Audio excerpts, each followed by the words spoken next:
This is the CBS Evening News. Good evening.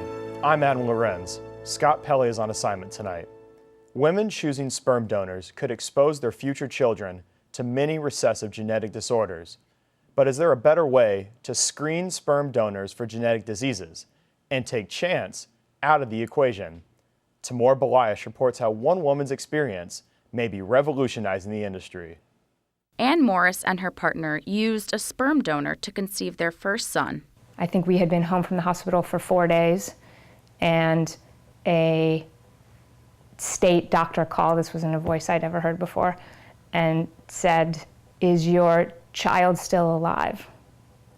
And, I said, "I think so." And he said, "Please, can you please go check and then come back to the phone?" Ann learned from that frantic phone call that Alec had inherited a genetic disorder called MCAD deficiency. He is missing the enzyme that converts fat into sugar, which means without careful monitoring, the disease could be fatal. Ann is a silent carrier for the disease, and though she never knew it, so was the donor.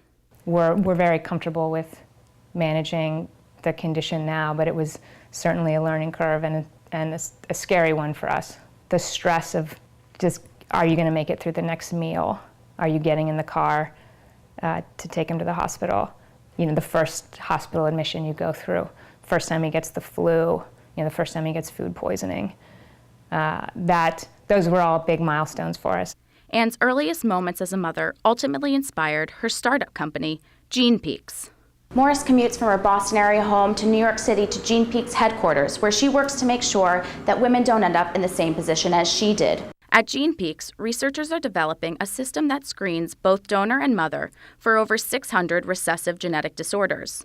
After digitally pairing the client's DNA with the DNA of donors, Gene Peaks creates a personal catalog of sperm donors by eliminating high-risk matches.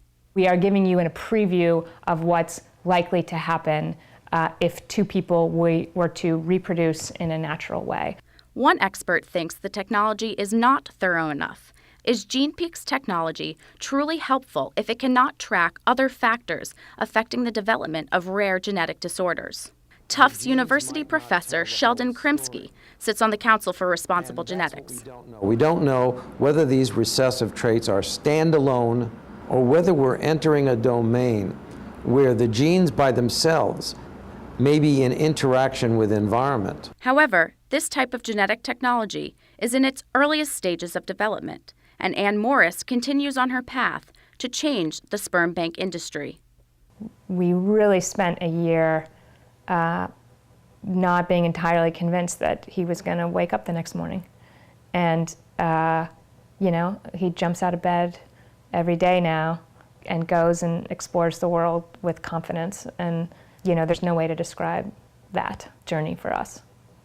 Tamor Balayesh, CBS News, New York. And that's the CBS Evening News for tonight. For all of us here at CBS News, all around the world, good night.